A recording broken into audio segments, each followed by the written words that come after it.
안녕하세요 여러분. 자음과 모음의 철학자가 들려주는 철학 이야기.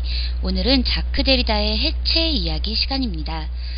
데리다는 프랑스의 유명한 현대 철학자입니다. 외모도 굉장히 세련되고 매력적으로 생겼죠. 그가 펼쳤던 사상 역시 그러했습니다. 그는 기존의 서양 철학에 새로운 충격을 던져준 인물이었어요. 이제 그런 데리다의 사상을 공부해 볼 텐데요. 그런데 본격적으로 공부를 해보기 전에 여기 데리다가 남긴 말을 잠깐만 볼게요. 텍스트 바깥에는 아무것도 없다. 역사 속의 모든 것은 텍스트로 치환된다. 이때 아마 여러분은 텍스트가 뭐지? 라는 궁금증이 떠오를 거예요. 이때 이 텍스트는요, 단순히 교과서라든가 본문, 글이라는 의미가 아닙니다. 여기서의 텍스트는 인간 활동의 모든 것을 담아낸 언어의 세계라는 뜻이에요. 즉, 문화, 경제, 정치, 관습 등 인간이 살면서 이루는 모든 활동을 전부 담을 수 있는 것은 언어밖에 없다는 거죠. 그러니까 언어의 세계 바깥에는 아무것도 없다. 이 말은 즉 언어의 세계 안에 인간의 모든 활동 영역이라든가 활동 내용 등을 다 담을 수 있다라는 그런 의미입니다. 시작부터 생소한 낱말이 나와서 덜컥 걱정을 하실 분들도 있을 텐데요. 그럴 필요는 없습니다. 지금부터 천천히 데리다의 해체 이야기를 들어보면 그가 우리에게 들려주고 싶었던 것이 무엇인지 여러분도 알 수 있을 거예요. 자, 그럼 지금부터 본격적으로 공부를 해보도록 하겠습니다. 자크 데리다. 그의 사상을 공부하기 위해선 먼저 그가 누구인지 알아야겠죠? 자크 데리다는 알제리에서 태어난 프랑스 철학자입니다. 알제리는요, 아프리카 북서부에 위치한 프랑스의 오랜 식민지였어요. 물론 1962년도에 알제리는 독립국가가 됐지만요. 데리다가 태어날 당시 알제리는 아직 프랑스의 통치를 받는 나라였습니다. 그런데 그 당시 프랑스는 히틀러의 유대인 억압에 찬성하던 페탱이라는 사람이 나라를 이끌고 있었어요. 그래서 그 역시 프랑스와 알제리에 있던 유대인들을 차별하는 정책을 폈던 거죠. 이 때문에 유대인이었던 자크 데리다는 학교에서 퇴학을 당하는 등 부당한 차별을 당했었습니다. 하지만 다행히도 유대인을 억압했던 히틀러의 군대는 전쟁에서 패배했었죠. 그래서 여기를 잠깐만 읽어볼게요. 히틀러의 유대인 억압 정책에 찬성하던 당시 프랑스의 수상 페탱으로 인해 알제리의 많은 유대인들이 부당한 대우를 받았었어요. 그러나 다행히도 얼마 지나지 않아 프랑스의 레지스탕스, 이 레지스탕스라는 것은 저항하는 군대, 저항군이라는 뜻이에요. 이 레지스탕스의 활약으로 히틀러의 독일은 전쟁에서 패배하게 됩니다. 물론 레지스탕스뿐만 아니라 미국을 비롯한 여러 나라들이 힘으로 세계를 지배하려던 히틀러에 맞서 싸웠기 때문에 전쟁에서 이길 수 있었던 거죠. 어쨌든 이렇게 유대인이라는 이유로 차별받던 데리다도 전쟁이 끝나면서 자신이 원하던 공부를 자유롭게 할 수 있게 되었어요. 데리다는 원래 축구 선수가 꿈이었는데요. 곧 자신에게는 그런 재능이 없다는 것을 깨닫고 그 이후에 공부에 전념하게 되었다고 합니다. 그는 프랑스에 건너온 뒤 선생님이 되기 위해서 파리의 고등 사범학교에 입학을 하게 돼요.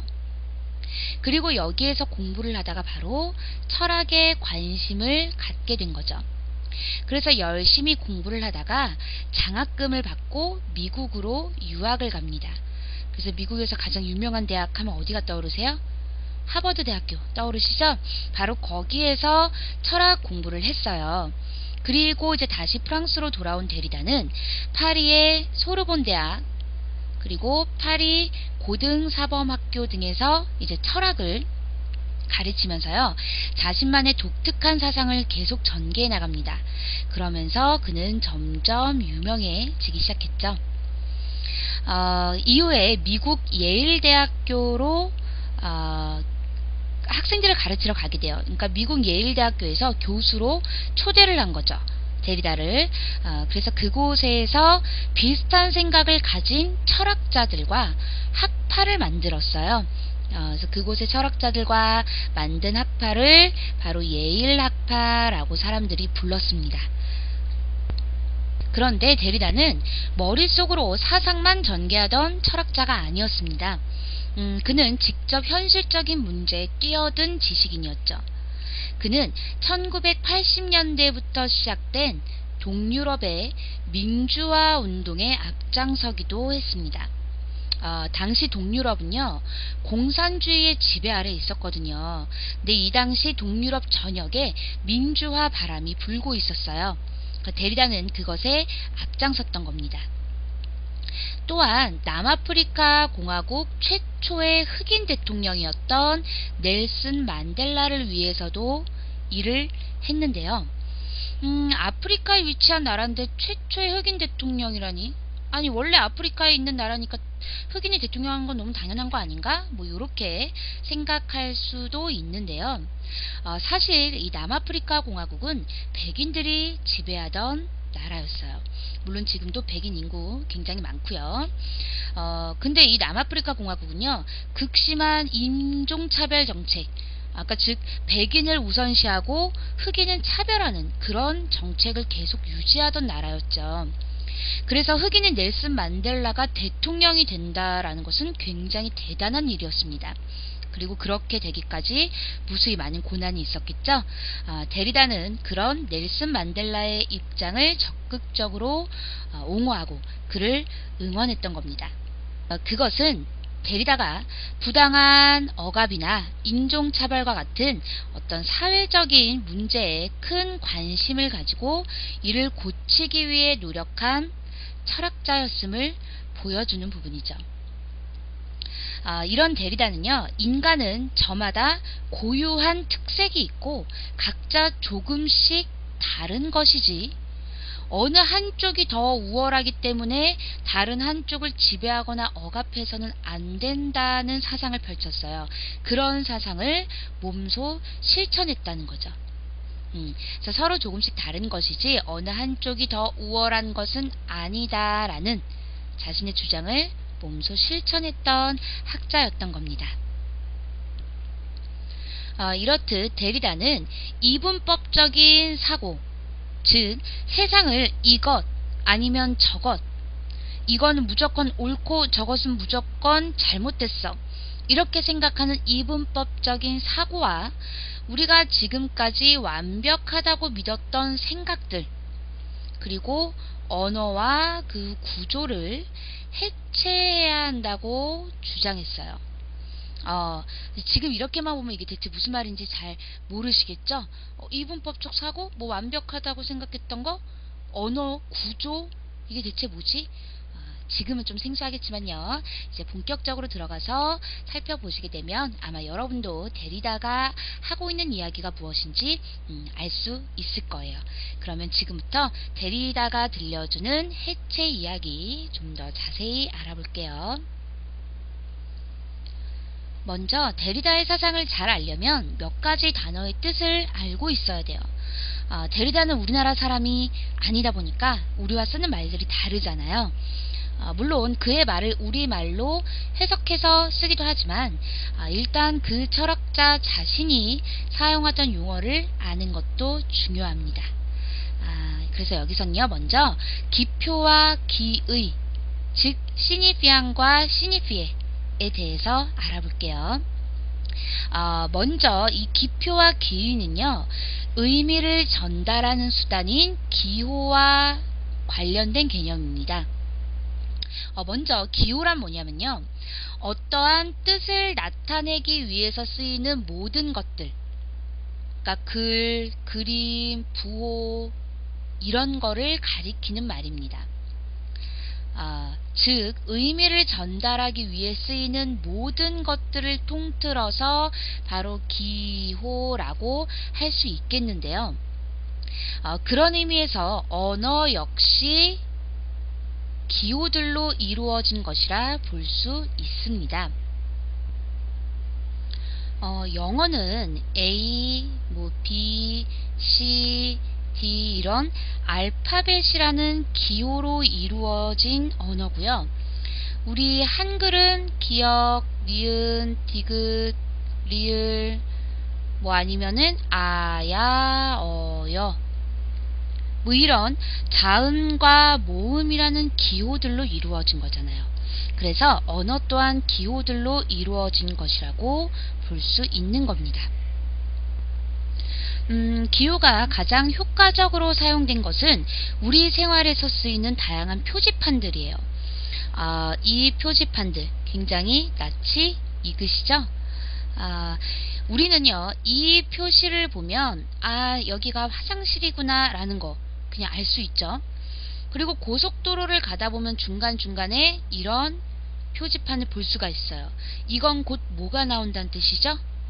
네, 바로 휴게소가 있다는 뜻이죠. 그리고 이것은 장애인을 위한 곳이라는 그런 뜻입니다. 화장실이나 주차지역, 편의시설 등 장애인을 위해 마련된 곳이라는 걸 의미하는 거죠. 자, 이렇게 표지판은 실생활에서 가장 간편하고 유용하게 쓰이는 기호 중에 하나입니다. 이제 기호가 무엇인지 좀 이해가 되셨죠? 그렇다면 기표와 기의란 무엇인지 알아볼게요. 자, 기표와 기의는 어떤 기호를 이용한 표현과 그 기호가 전달하고자 하는 의미를 뜻합니다.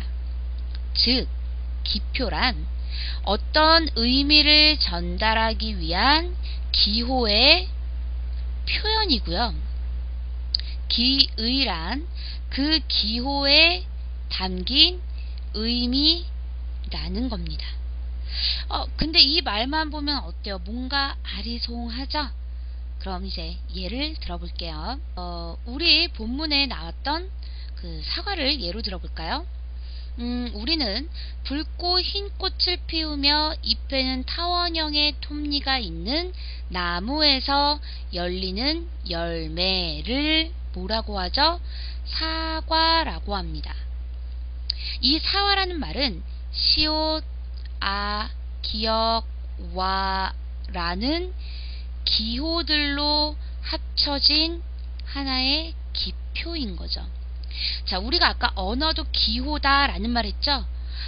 기역, 니은, 디귿, 리을, 아야, 어여, 오요, 오이 이런 자음과 모음이라는 기호들을 조합해서 하나의 낱말, 문장, 글을 만든다 그랬어요. 그래서 언어도 기호다.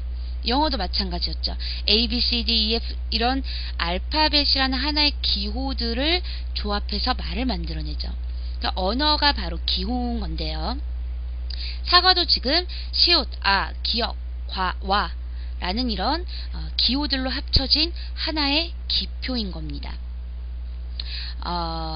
그러니까 이런 뜻을 나타내기 위해서 요런 기호들을 하나씩 합쳐서 표현한 하나의 기표라는 거죠. 또한 기호는 글자뿐만 아니라 그림도 포함된다고 했죠. 자, 여기 사과 그림이 있네요. 우리는 이 그림을 보고 사과를 나타낸 거라는 것을 알 수 있습니다. 즉, 사과라는 말과 이 사과 그림들은 어떤 특정 과일을 나타내기 위한, 즉 어떤 의미를 나타내기 위한 표현인 거죠. 그러니까 이 사과라는 말과 이 그림을 통해서 전달하고자 하는 게 뭐예요? 어떤 과일이죠. 그래서 이 과일이 전달하고자 하는 의미인 건데요. 자, 이런 것을 나타내기 위한 하나의 표현인 거예요. 이런 것이 바로 기표입니다. 다른 예를 한번 더 들어볼게요. 자, 우리는 땅에 뿌리를 내리고 줄기와 가지가 뻗어 있고 이파리들이 달린 식물을 뭐라고 하죠? 바로 나무라고 하죠. 역시 이 나무는 니은, 아, 미음, 우라는 기호들로 이루어진 하나의 기표인 겁니다. 즉 우리는 이런 식물이 무엇인지를 전달하기 위해서, 이런 식물을 표현하기 위해서 나무라는 기표를 사용한다는 거죠. 자, 그리고 앞에서와 마찬가지로 이런 나무 그림들 역시 기표가 되는 거죠. 이러한 식물을 나타내기 위한 하나의 표현들인 겁니다. 그리고 이러한 기표를 통해서 나타내려는 그러한 의미가 바로 기의인 겁니다. 바로 붉고 흰 꽃을 피우며 잎에는 타원형의 톱니가 있는 나무에서 열리는 열매, 그리고 줄기나 가지가 뻗어 있고 이파리들이 달리는 여러 해살이 식물. 자, 이것들이 바로 사과 그리고 나무의 기의인 겁니다. 이제 이해가 좀 되시죠? 그럼 앞에서 보았던 표지판으로 다시 한 번만 더 확인을 해 볼까요? 이 표지판들 앞에서 봤던 거죠? 이런 그림, 그리고 화장실이라는 말은 용변을 보기 위해 마련해 놓은 장소라는 의미를 전달하기 위한 기표고요. 이때 이러한 기표를 통해 전달하고자 하는 요 의미를 바로 기의라고 하는 겁니다. 마찬가지로 이 그림과 휴게소 라는 말은 길을 가는 사람들이 잠깐 머물러 쉬도록 마련해 놓은 장소 라는 의미를 전달하기 위한 기표, 그리고 요 의미가 바로 기의인 거죠. 이때 기표를 프랑스 말로 하면 시니피앙, 그리고 기의는 시니피에입니다. 자, 기표는 시니피앙, 기의는 시니피에. 이 말의 뜻을 꼭 기억해 주세요. 사실 이것은요, 데리다가 처음으로 사용한 그가 만들어낸 그런 용어는 아닙니다. 이것은요, 소쉬르라는 언어학자가 처음 사용하면서 널리 쓰이게 된 말이었는데요. 이 소쉬르라는 이름, 아마 책을 잘 읽은 친구라면 눈에 익을 겁니다.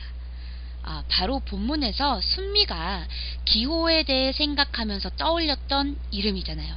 그죠? 이 소쉬르는요, 언어는 기호의 체계이다 라는 유명한 말을 남긴 언어학자입니다. 뭐라고요? 언어는 기호의 체계이다. 이런 말을 남겼던 학자였어요. 그는 학문사에 큰 업적을 남긴 학자였는데요. 이 시니피앙과 시니피에는 바로 그로부터 시작된 용어입니다. 이제 이 용어는요, 서양 철학을 공부할 때 빼놓을 수 없는 가장 기본적인 그런 말이 됐어요. 물론 데리다의 사상 안에서도 이 용어가 자주 나오기 때문에 먼저 그 뜻을 정확히 아는 시간을 가져본 겁니다. 그럼 다음 시간에는요, 이걸 바탕으로 데리다의 철학이 무엇인지 더 자세히 살펴보도록 할게요.